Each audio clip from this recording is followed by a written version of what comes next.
Welcoming all of you to Bhakti Sangha conference call. Today we are very fortunate to have our great Sarojini Nandini Mataji. Mataji is going to enlighten us on the topic, the concepts of the Supreme Lord.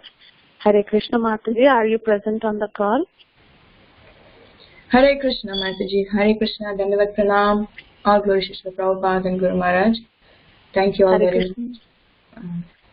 Hare Krishna Mataji, Dandavat Pranam. Please accept my humble obeisances. Sarvas to Srila Prabhupada and to Guru Maharaj. Thank you so much Mataji for giving your valuable time and association to us this morning and enlightening us on this topic. We are very fortunate Mataji. I'll hand out the call to you. Hare Krishna Mataji. Thank you Mataji.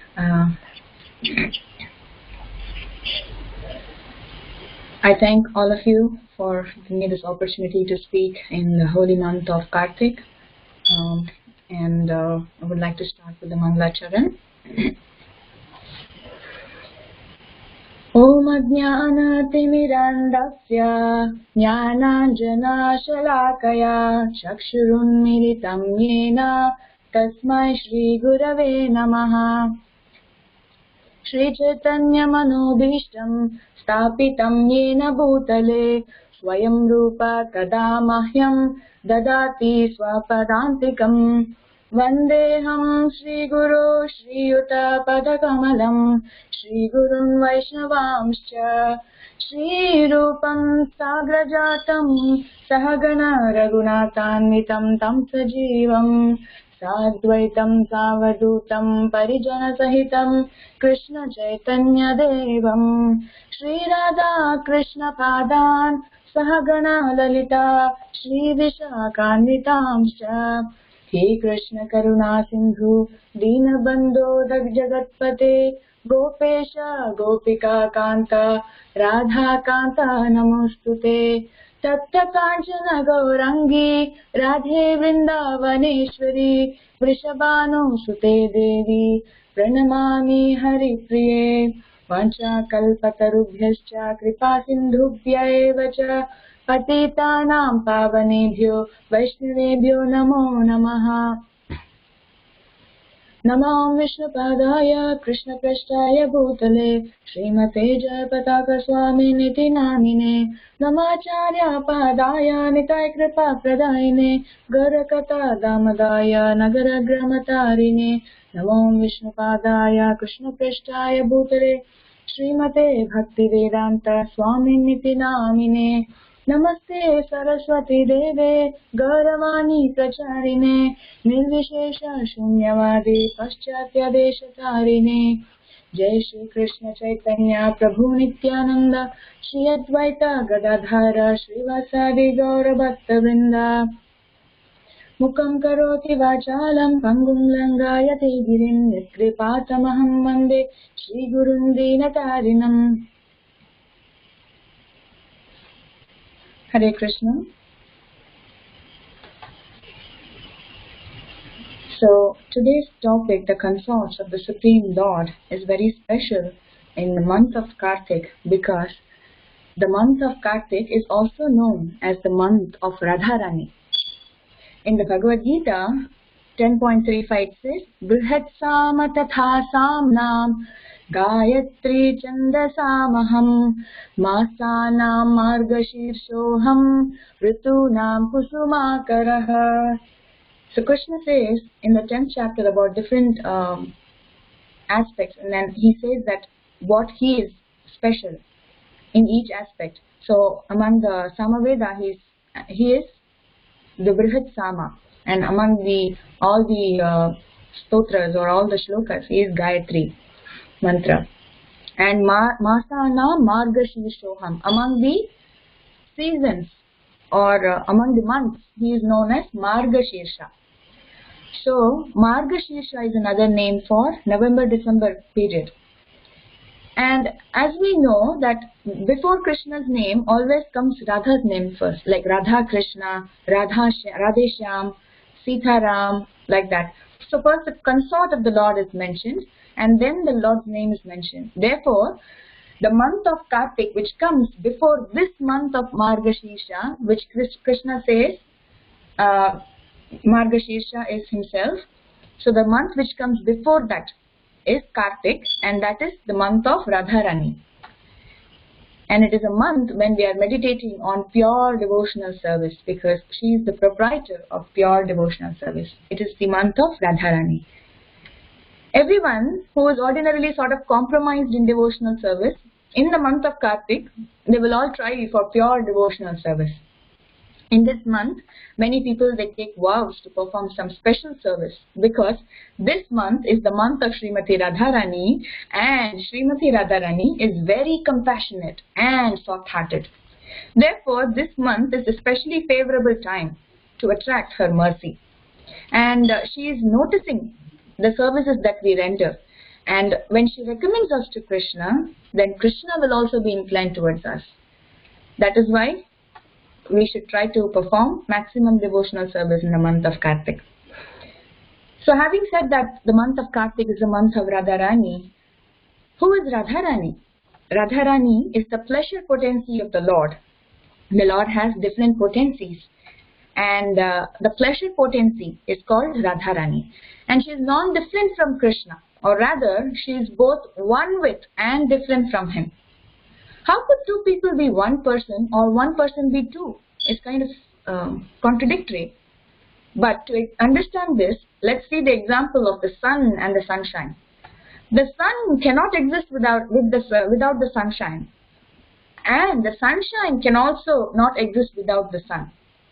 We say that when the sun is in my room, even though the sun itself, the sun planet is 93 million miles away, but because the sun appears in the form of its energy and the sunshine enters the room, we say that the sun is in my room.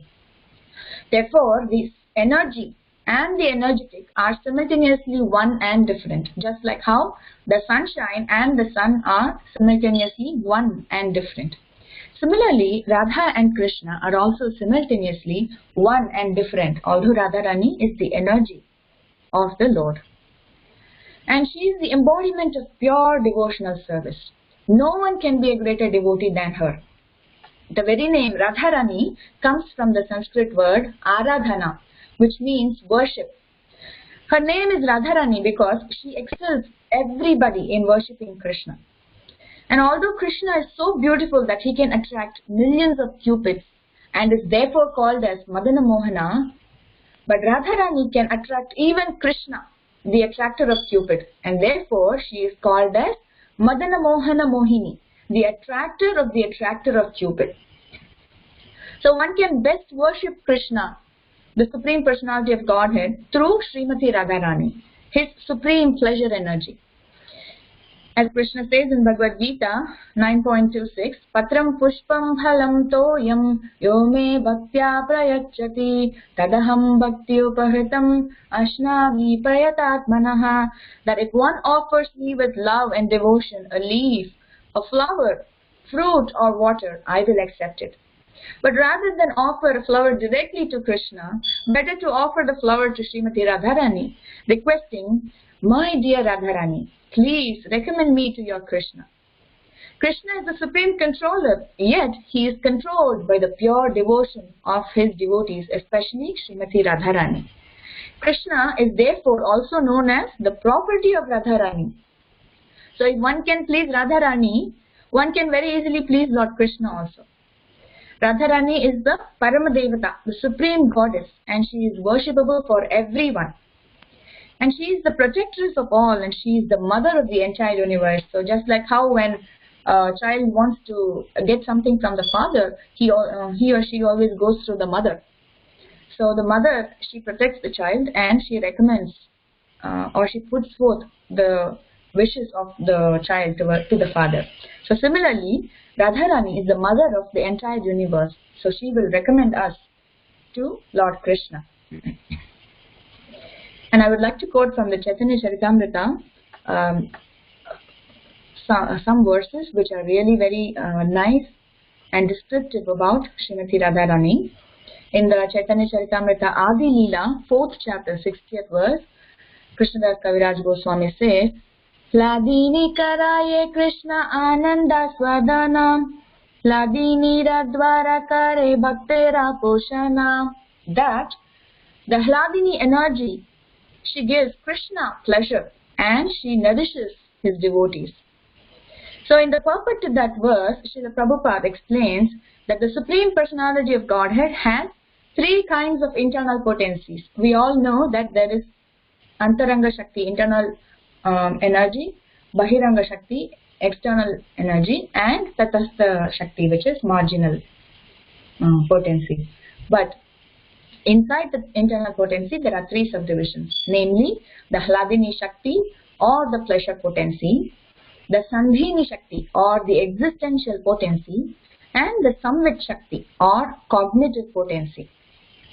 And in the same chapter, text 62, it is said that the transcendental potency of the Supreme Personality of Godhead, by which he maintains his existence, is called Sandhini. The transcendental potency by which he knows himself and causes others to know him is called Samvit. And the transcendental potency by which he possesses transcendental bliss and causes his devotees to have bliss is called as Hladini. So basically the Lord has three aspects, Sat, Chit and Ananda. And the Sandhini is the Sat aspect, Samvit is the Chit aspect, and Hladini is the Ananda aspect.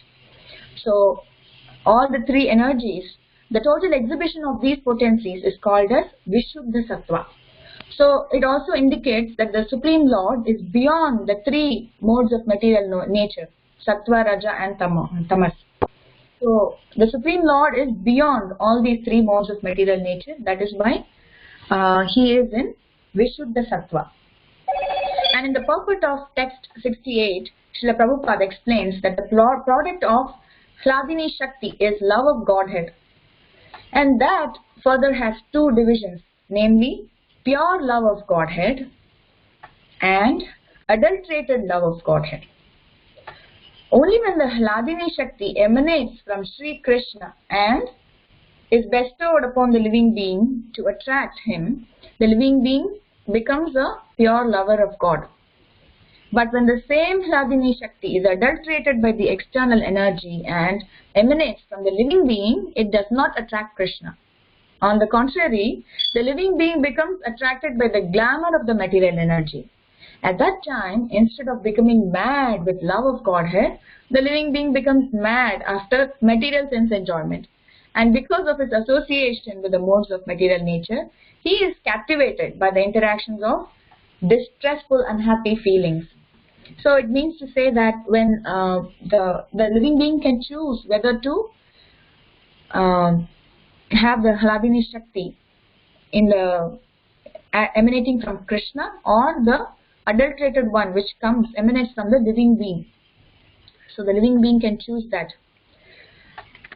And also further in verse 76 in the same chapter, fourth chapter of Adi Leela, verse 76 says, Avatari Krishna yache kare avatara amshini radha haite tina ganera vistara.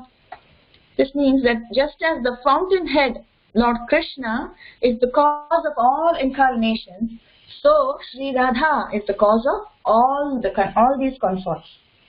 So all the consorts are all expansions of Srimati Radharani. And further in text 78, it is said, the goddesses of fortune are her plenary portions, and they display the forms of Vaibhava Vilas. The queens are of the nature of her Vaibhav Prakash. So whatever expansions we know, whatever consorts we know, they are all expansions of Radharani and her plenary portion. So even the goddess of fortune is the expansion or the plenary portion of Radharani. Verse 79 also says, the Vraja Devis have diverse bodily features and they are her expansions and are instruments for expanding rasa. So when Krishna wants to expand his rasa, because very limited people is only limited rasa. So when he wants to expand his rasa and increase his mellow of relating with his devotees, he expands. That's why there are so many consorts. Without many consorts, there is no such exhaustion in rasa. Therefore, there are many manifestations of Srimati Radharani to assist in the Lord's pastimes. So these are all the pastimes of the Lord that he expands into many different forms, and that Srimati Radharani also expands into many different consorts. So this is what is explained also in the verse 80.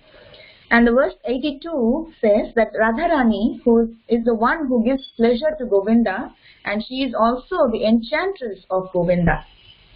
She is the be-all and end-all of Govinda and the crest jewel of all his consorts.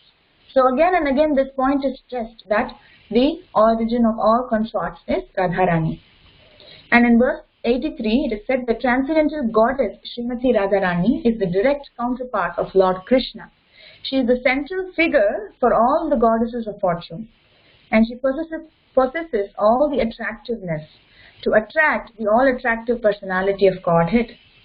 So she is the primeval internal potency of the Lord, and other consorts are all coming from her. Srimati Radharani, however, relates to the Lord in Parakya Rasa. Now, what is Parakya Rasa? We all know that there are 4 different rasas, and that Madhurya Rasa is the highest expression of love. And in Madhurya Rasa, there are 2 divisions. One is Parakya, that is paramour love, and Swakiya, which is married love. And of the 2, Parakya Rasa is described as higher. And Parakya Rasa refers to the gopis, Swakiya Rasa refers to Krishna's queens in Vrindavana. Krishna's queens in Dwaraka. In his purport of Chaitanya Charitamrita Adhilila, 4th chapter 50th text, Srila Prabhupada explains that there is a great increase of mellow in the unmated conjugal mood. Why? Because of the risks involved in such love of Godhead. But however, the validity of such risk is possible only in the transcendental realm. Now, one cannot understand it in the material platform of a paramour love, because even when Krishna comes to the material world and enacts his pastimes in Vrindavana, when he had such rasa with the gopis and Radharani, it was in the transcendental realm. And if one sees from the materialistic point of view, then he cannot understand the pastimes. So when he came to Vrindavana also, he performed in the transcendental realm. And Swakiya and Parakya, conjugal love of Godhead, have no existence in the material world. So both are not there. Parakya is not even exhibited anywhere in Vaikuntha, but it is only in the portion of Goloka Vrindavana known as Vraja. So that's why it is very special, because it is in the mood of Radharani and the gopis. Now the gopis, they do not own anything. They have no children, no houses or place where Krishna lives as their lord and husband. They are not even sure of their relationship with Krishna, because at any moment they may be separated from him. But still they exist only for Krishna's pleasure. As Lord Chaitanya says in the 8th verse of the Shikshashtakam, Aslishya padaratam pinashtumam adarshanan marmahatam karotu va yatha tatha va vidadatu lampato matprananatas susevana paraha. But I know no one but Krishna as my Lord, and he shall remain so even if he handles me roughly by his embrace, or makes me broken-hearted by not being present before me. He is completely free to do anything and everything, because he is always my worshipful Lord unconditionally. And so this is the mood of the gopis, that there is no guarantee of reciprocation from Krishna, but still they consider Krishna as everything, and they just exist for Krishna's pleasure. This is their mood. Now this mood is different from the queens of Dwarka, who have a sense of possession along with their relationship with Krishna. So that is why the Parakya Rasa is even more greater, because there is no guarantee. And the queens of Dwarka, they are in the mood of Swakiya Rasa, or direct wedded love with Krishna. So Srimati Radharani is the greatest devotee and topmost among the gopis of Vrindavana who relate to Krishna in the Parakya Rasa. And we all know about her and have heard a lot of pastimes about Srimati Radharani, of how she, along with the gopis of Vrindavana, would enact the pastimes of Krishna in a mood of separation from him, and she was always completely absorbed in Krishna. So today I wanted to talk a little bit about the consort in Swakiya Rasa. The Supreme Lord has many different energies, and whenever he incarnates, he comes with his energies. We all know this. So when Krishna expands as Vishnu, Srimati Radharani, she expands as Lakshmi. And when Krishna expands as Lord Ramachandra, Srimati Radharani expands as Sita Devi. So like that, whenever Krishna expands himself, Srimati Radharani also expands and comes as one of the consorts. Among the Swakiya consorts of the Supreme Lord, two of the most important are Sri Devi and Bhudevi, according to the South Indian Sri Vaishnava philosophy. But basically they are none other than Rukmini and Satyabhama among the queens of Dwarka. And a special incarnation of Bhudevi or Mother Earth was Andal. So we're going to talk a little bit about her here. Bhudevi is Mother Earth herself. We all know that Sri Devi is Goddess Lakshmi, and Bhudevi is not very well known. She is Mother Earth herself, and she was saved by the Lord when he appeared as Varaha Deva from Hiranyaksha, who had tried to hide her inside the ocean when he was trying to challenge the Supreme Lord. He hid Mother Earth inside the ocean, and Varaha Deva, the Supreme Lord came as Varaha Deva to save her.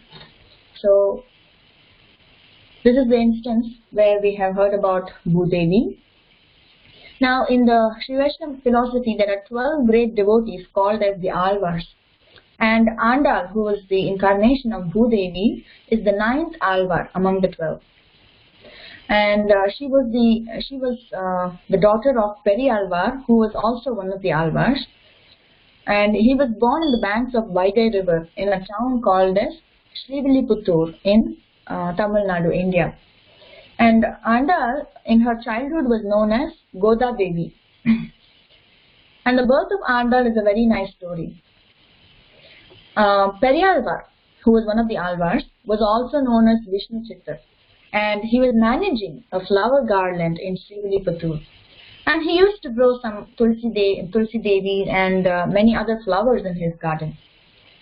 And his service was that every day he used to make garlands out of these flowers and Tulsi leaves, and he offered them to the Supreme Lord in Srivilliputturu, who was Sri Vatapatra Sai. So this was his service, and he used to do this every day. But from a long time, he also had a longing for a child. And once when he was digging in his garden, he found a small baby girl in the ground, whom he named as Goda Devi. So this is very similar to the story of Janaka Maharaja, of how he had got Sita from the ground. So he found this baby girl and he was very happy. He took her to his home and he named her Goda Devi. Go has several meanings. One is go means that senses. Go means also cows. Go can also mean a prayer and glorification. And Da means to give. And because Goda Devi, she comprised a lot of poems, or she composed a lot of poems in glorification of the Supreme Lord, she is known as Goda. Means that the woman who offers the Lord a beautiful garland of glorification. So she is giving glorification to the Lord. That's why Da. Da means to give. And from her childhood, she had very deep love for the Supreme Lord Hari. When she was growing up, she was as usual playful, like a normal child. She used to play and be immersed in her own world of games. And because Periyalval was very busy with his services, either in the garden or in the temple or in making garlands, he could not pay a lot of attention to her. And in her playful mood, Goda Devi used to play with the garlands that her father, Periyalvar, made for the Lord. And she used to wear the garland on her hair and on her neck in various different ways. And she used to look herself in the mirror and see and appreciate herself. Wow, this looks so nice. And then silently she used to keep it back. So every day she used to do this. And because Periyalvar was very busy with his different services in the garden, in the temple, he did not notice that Goda Devi was playing with the garlands like this. And without knowing, he used to offer these garlands to Vatapatra Sai. Originally, in deity worship, in Atta Vigraha Seva, there are very strict rules and regulations. It has to be done in a very clean manner. One has to take bath, one has to offer very clean paraphernalia to the Lord. So that's why the rules and regulations are very strict in deity worship. Whatever we offer to the Lord should not have been offered to anyone else before. That is the rule. That's the reason even when we cook for the Lord, the bhoga is not supposed to be even seen by anyone other than those cooking for the Lord. Because what's wrong in seeing the bhoga? Only when you honor it, then it becomes wrong. What's wrong in seeing? One may ask that. But by seeing the different varieties of bhoga that is being cooked for the Lord, one may develop a desire to eat them. And this feeling is not good. That is why when the devotees take bhoga from the kitchen to the altar, which may be sometimes a little far apart, the offering plate is covered with a cloth so that no one sees it. So similarly, the flowers are also supposed to be offered to the Lord first, and then we are supposed to honor it after the Lord has honored it. So that's why the flowers, the water and the bhoga are all offered to the Lord first. And after the Lord honors it, it becomes prasad. And then we accept it. Even for the garlands, it is the same thing. That just as how when we offer food or bhoga to the Supreme Lord, and after he eats it, it becomes prasad, the garlands also becomes prasad garlands. So the prasad flower garlands which has been offered to the Supreme Lord or to his great devotees is called as nirmalya. And when we get it, we have to wear it on our body, at least for some time, so that it purifies our mind and body. Because the garland has been worn by the Supreme Lord, it kind of purifies our mind. So it is always good for us to honor any prasadam garland that has been given to us. But in case of Andal, the opposite was happening. She used to wear the garlands first, and then look herself in the mirror and appreciate her beauty, and then she used to silently keep it back. And Periyalvar did not even know about this, and he used to offer it to the Supreme Lord. So this kept happening for quite some time. One day, Periyalvar noticed that some of the flowers that he had used to make the garlands were stuck in Goda Devi's hair. And upon seeing this, he got curious, and he asked her how this could be possible. When she narrated that how she used to play with the garlands every day and wear it herself and then keep it back, she got terribly angry. He lost control. Now, in general, he had brought her up with lot of love and affection, and he had given her a lot of freedom. But when he came to know about this, he lost his temper and he started scolding her very much. He told her, "Do you know what big offense you have committed? You made me also commit an offense to the Supreme Lord. By your wearing the flower garlands, you have contaminated the garlands, and I have also offered such impure garlands to the Supreme Lord." And saying so, anyway, what is the use of scolding? So he became upset, very upset. And that day, he did not offer any garland to the Lord. And in a very sad mood, thinking about the same thing, he went to sleep in the night.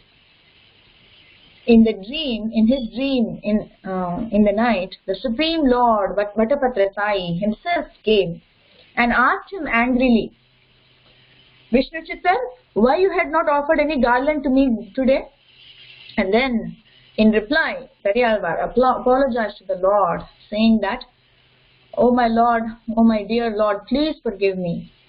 And I had not taken good care of my daughter, and she had worn the garlands herself every day. And without monitoring this, without knowing this, I have been offering the impure garlands to you, my Lord.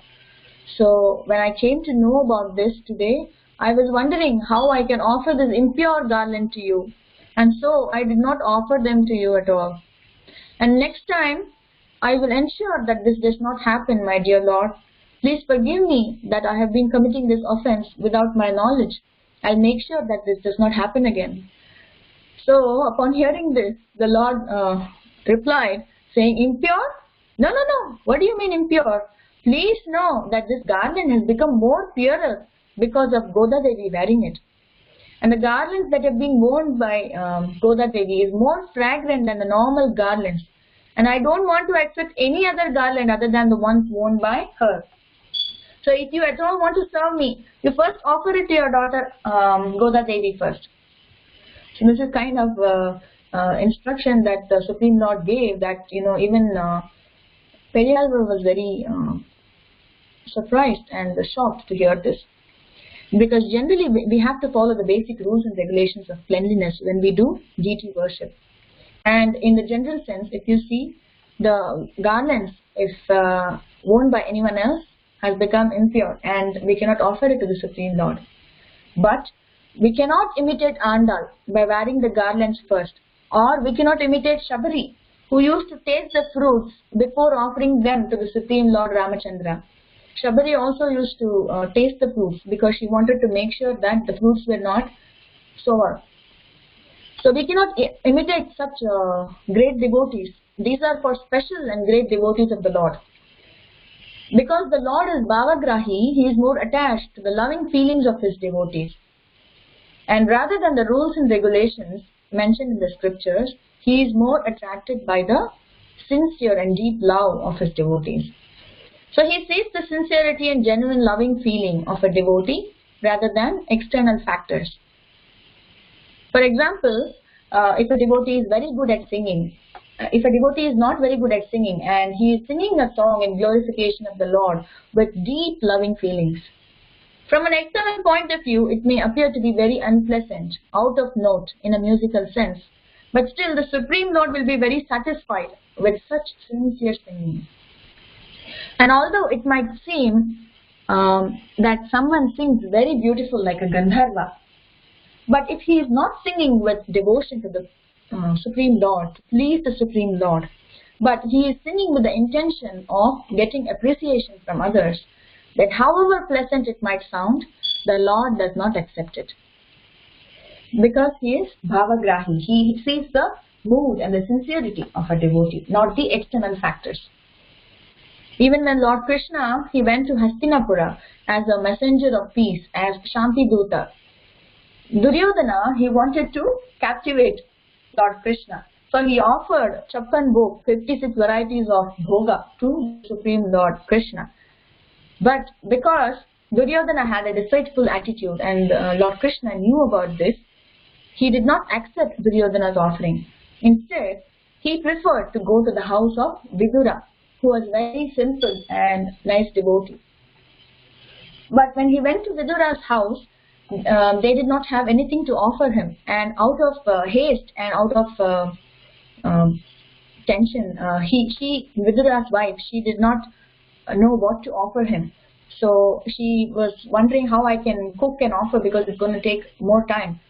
So she offered to some bananas to the Supreme Lord Krishna. And in her bewilderment of seeing the Lord, she did not know what she was doing. So she started offering him banana peels while throwing away the bananas. But Krishna accepted it happily because he was accepting the loving devotion of Vidura's wife. So he accepted it and he even ate the banana peels. So this is how Krishna is. He sees the feelings of a devotee, or the bhava in which a devotee offers him. So although it is important for all practicing devotees in general to be very clean in deity worship, because of her deep and innocent love for the Lord, Andal had won the Lord's heart. So much so that the Lord himself told that with her devotion, Andal had made the garlands more fragrant by wearing it. So I like to wear those garlands worn by Andal. Periyalvar, upon hearing this, he was really wonderstruck. He was thinking that, my daughter, she must be someone special, like Sri Devi or Bhudevi. She must not be an ordinary girl. So from then on, he started seeing his daughter as the Supreme Lord's wife. And every day he used to make sure, because of the Supreme Lord Vattapatra Sai's order, he used to make sure that the garlands were worn nicely by Andal. And then he used to offer it to Vattapatra Sai. And from then on, her name became Sudi Kodutta Nachiyar. It means that the person or the woman who offered the garlands worn by her first. So as she slowly grew up, her devotion towards the Lord also grew. And seeing her devotion, Periyalvar was wonderstruck. She used to get so immersed in meditating the pastimes of Lord Krishna in Vrindavana, like how in a mood of separation in Viraha Bhava, the gopis used to enact these pastimes.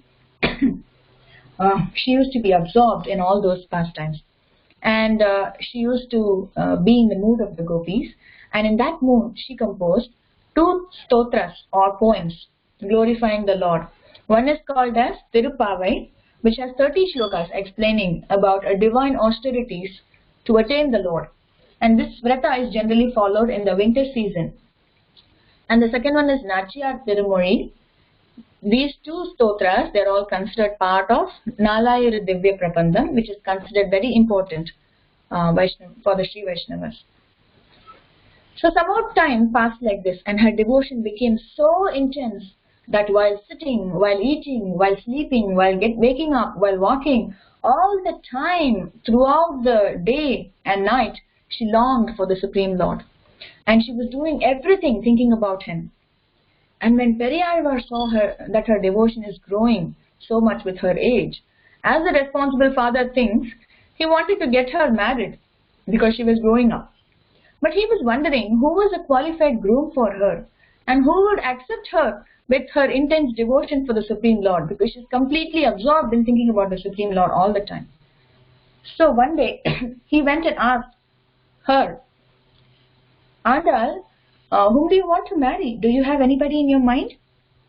And upon hearing this, Andal became extremely angry, and she said, whichever day I marry someone of this world, that would be my last day. And once even Lord Krishna, he was teasing Rukmini at Dwaraka, that he was telling her that so many kings were there, qualified kings came to marry you, but you rejected all of them and you married me. So even if you want to marry someone else now, you are free to do so. I give you the permission.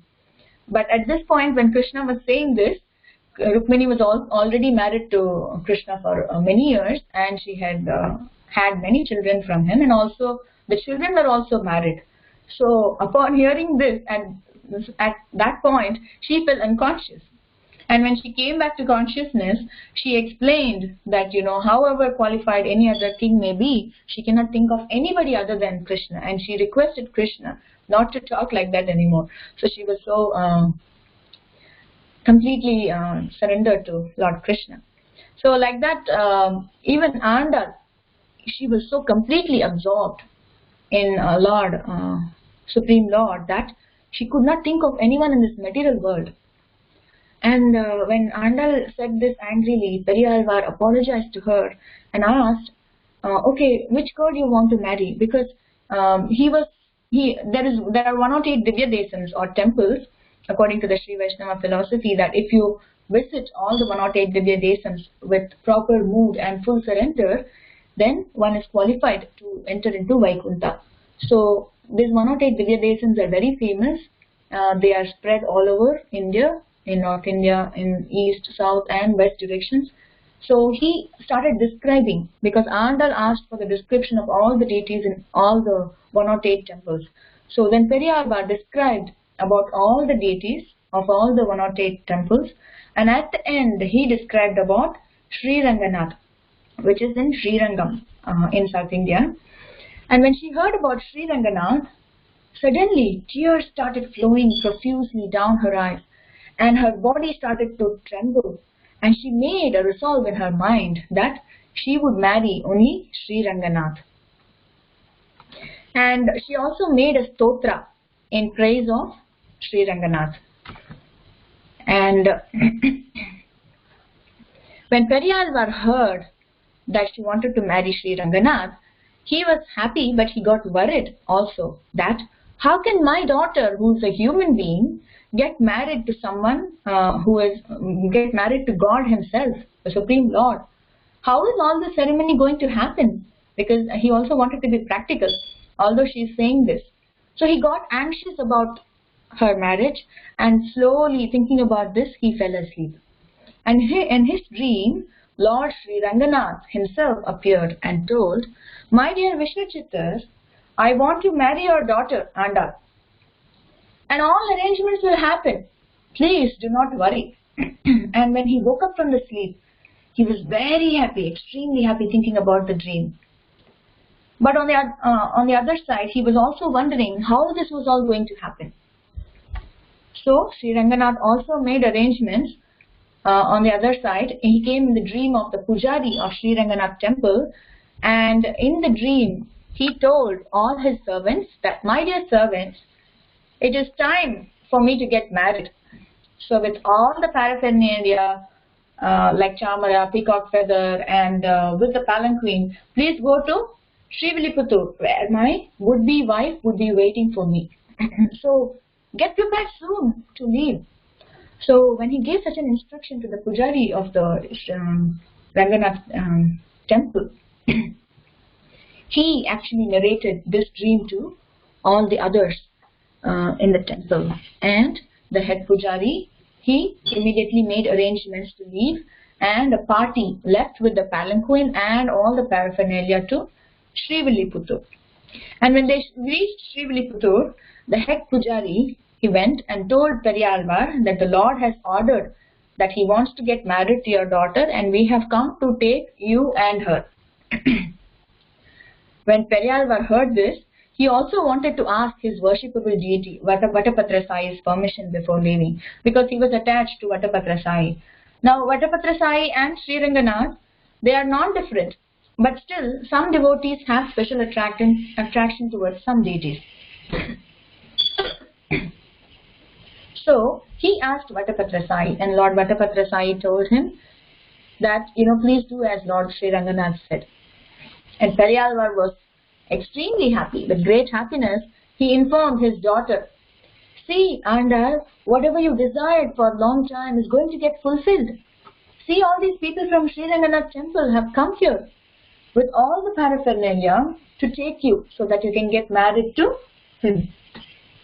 And so Andal also got dressed up in her wedding clothes, and Periyalvar gave her new clothes and ornaments, and then made her sit on the palanquin.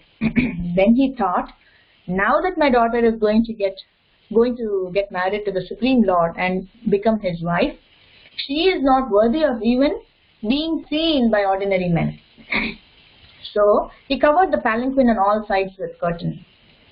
And while traveling to Srirangam from Srivilliputtur, all the people started singing the glories of Andal by saying, "Glory be to Andal who wrote the Tirupavai shlokas.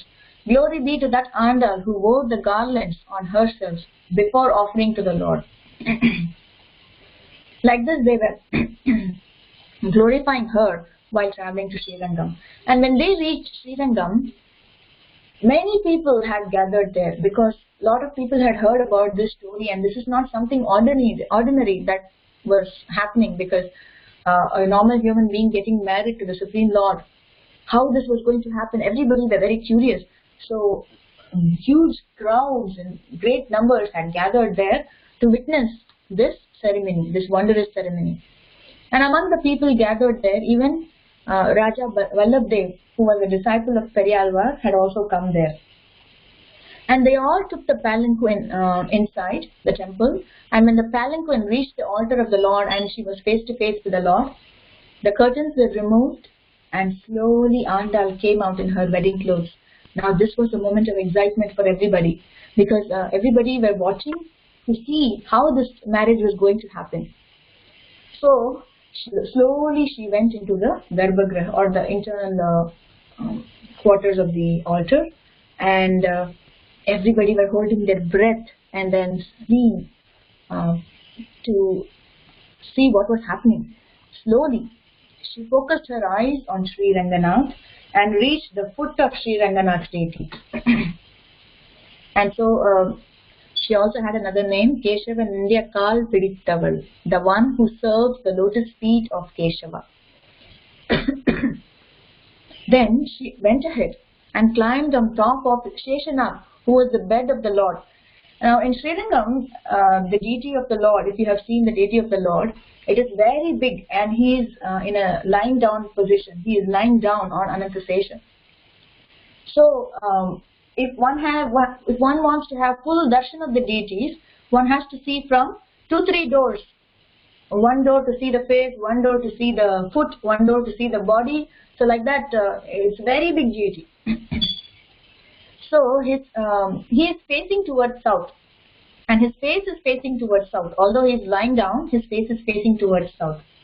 Because there is a special reason for this. Because generally the deities see the east direction, but in Srirangam alone, the Lord's face is towards the south because he had special favor for Vibhishan.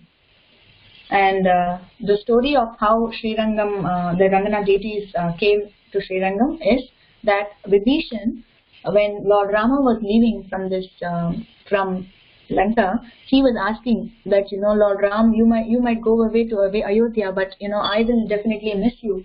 If I want to worship you and if I want to have your darshan, how can I worship you? So then the Lord Ramachandra, he gave him the deities of Sri Ranganath, and then he told him that you can worship Sri Ranganath deities, but you should not keep it down anywhere. If you keep it down, then the deities will stay there. But while coming back to Lanka from Ayodhya, he had some urgent work to do, so he put the deities down, and when he came back from his work, he saw that the Lord would not move from that place, and so he was very upset. But the Lord told him that it was his desire to stay there, so he understood that the Lord wanted to be in Srirangam, and so he left from there. But the Lord is showing special mercy towards Vibhishan, so that Vibhishan also, it is believed that Vibhishan comes there every now and then to worship the Supreme Lord there. So this is how the deity in Srirangam temple is. So now Andal, she was going nearer to the Lord. She had climbed on top of Sheshanag, and suddenly, as everybody was seeing, Andal disappeared and she merged into the body of Sri Ranganath. Now everybody in the crowd, they could not believe this. So they were starting to talk with each other and then making a lot of noise because she had suddenly disappeared. But this merging is not like the merging of the impersonalist with the Brahma Jyoti. We have to understand this because Andal is Bhudevi herself, and she reached Vaikuntha through the medium of the Lord's body or the deity.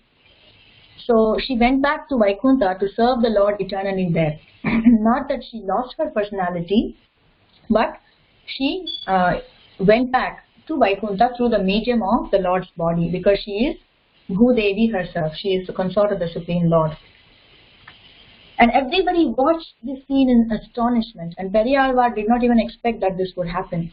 He was very happy that he was the father of such a great devotee of the Lord, and that the Lord had made him an instrument to raise his daughter Bhudevi.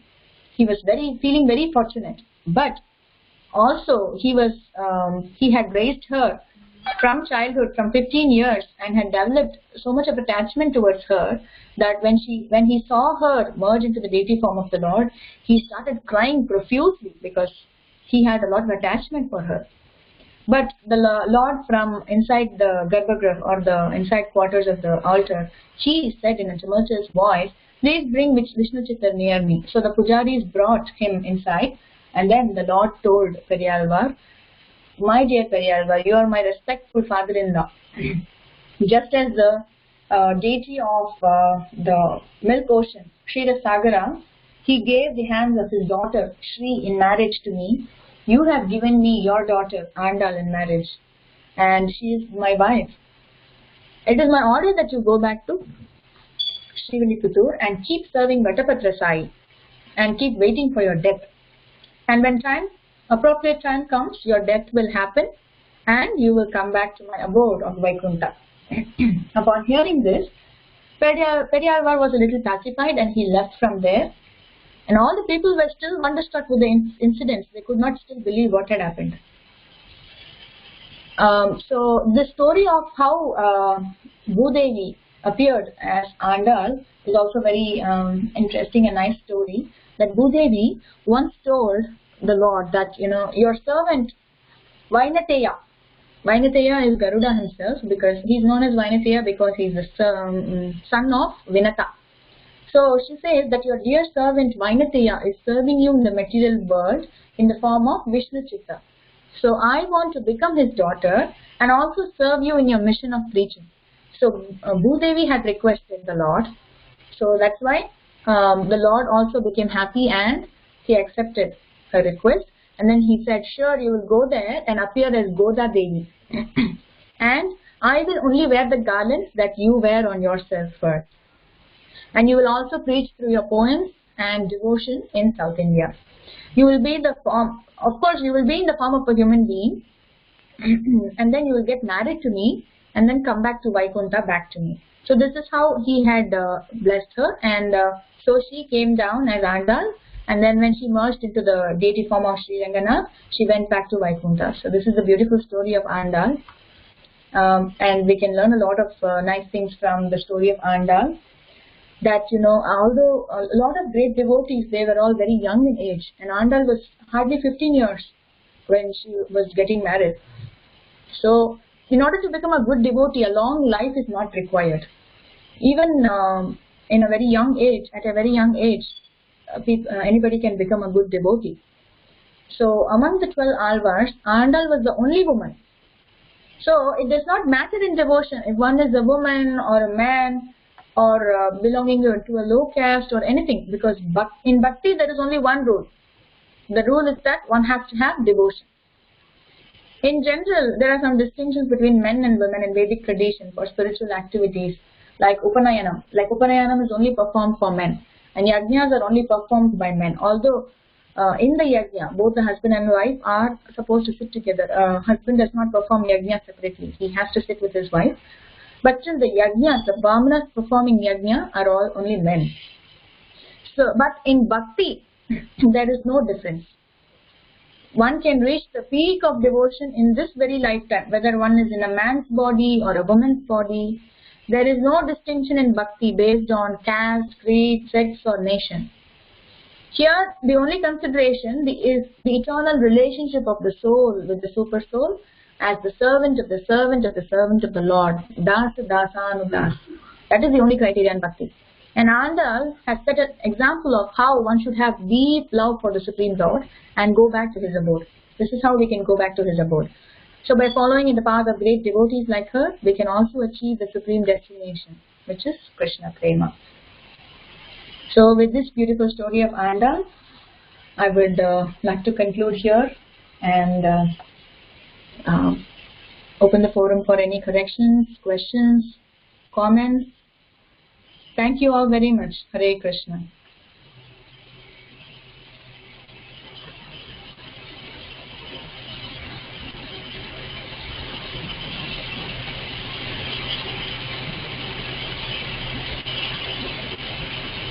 Hare Krishna. Hare Krishna Mataji, thank you so much for wonderful class, Mataji. Very valuable points. If anybody have any questions, please go ahead.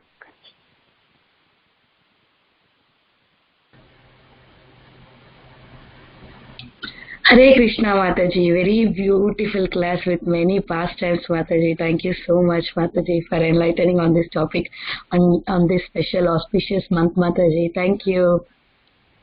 Thank you, Nyan Mataji and Vandana Mataji. Hare Krishna Mataji, Dhanvat Pranam. It's a Hare beautiful Krishna class, Mataji. Like many things I did not know about, but then in such a nice, cool manner, without rushing up, you like so nicely you covered up. Thank you. I need to hear it again. It's really, really wonderful. Thank you so much, Mataji. Thank you so much for your services. Hari Bol. Thank you, Mataji, for giving me the opportunity and also such nice, encouraging words.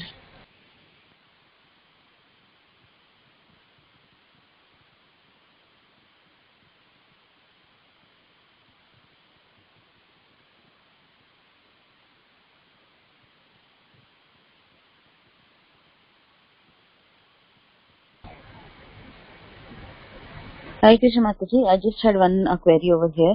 Like when Andal merged into the Lord, so is it the same consideration over in South India also, that she merged, or is it again that impersonal philosophy over there somewhere, like she merged into the Lord as the, like how we have the Mayavadi philosophy? Is anything of that? Sorry, I do not know, so I'm asking. Don't need to. If I'm not. Are you asking if they consider the merging of Andal as the similar to the impersonalism? Yes. Because I do No, not know what the philosophy. because thank you, Mataji, for asking that. Basically, they are also, Sri Vaishnavas are also in the Dvaita philosophy, that they are not Advaita, they are not impersonalists. So when Andal merged into the Supreme Lord, it is not considered as merging of the impersonalists. They do not believe like that as well. Okay, Mataji. Okay, thank you, Mataji. Thank you. Very good. Thank you.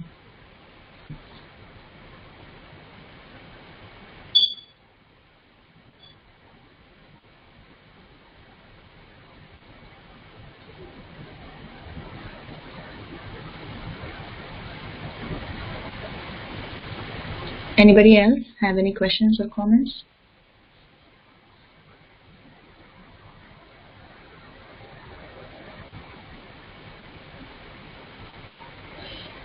Okay, so I think we can end the call here with the Jai to Kartik month, and special Jai to Radharani's month and Damodar month. Thank you all very much for giving me this opportunity to speak during Kartika Masa and share my realizations on the topic Consort to the Supreme Lord. Hare Krishna. Thank you. Thank you very much, Mataji, for your class. We are very grateful to you. We look forward for your session again, Mataji. If nobody have any question, can we end the call here? Paying obeisances to Mataji and all the devotees. Vancha kalpatarupesha krupa sindhu veda. Panditanam pavanebhyo vaishnavebhyo namaha. अनंतकोटि वैष्णव वृंद की जय, श्रील प्रभुपाद की जय, सद्गुरु सरोजनी नंदिनी माताजी की जय. Thank you so much, Mataji. Thank you, Mataji. Hare Krishna. Beautiful class. Thank you so much, Mataji. Hare Krishna.